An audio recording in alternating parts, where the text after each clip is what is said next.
Should we admit failure?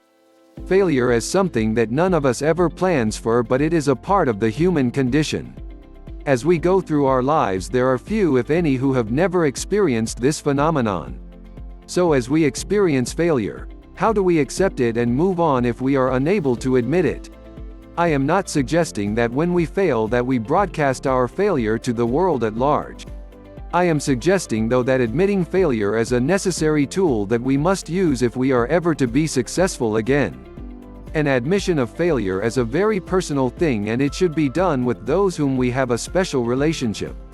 Often we can find it difficult to admit to those we love that we have failed. It is especially difficult to admit failure to those who had expected it from the beginning.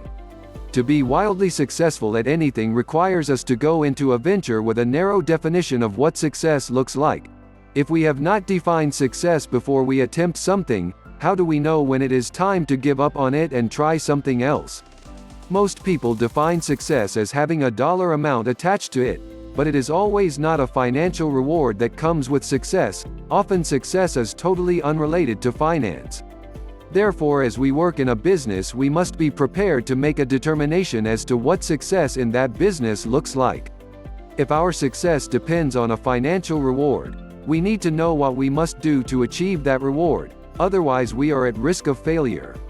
If, on the other hand, success is determined by the impact that we have on the lives of others, we cannot always expect that this success will have financial reward.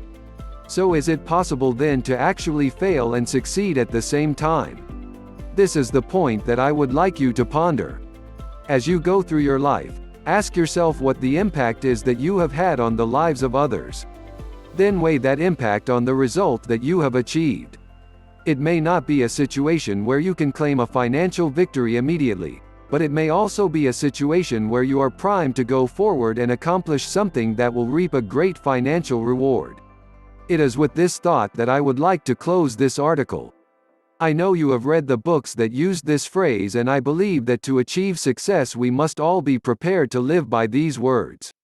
Whether we are successful now or have been in the past, we are all involved in a process of failing forward, and it is in this common condition that we should all remember to be supportive of others when we see their need for support.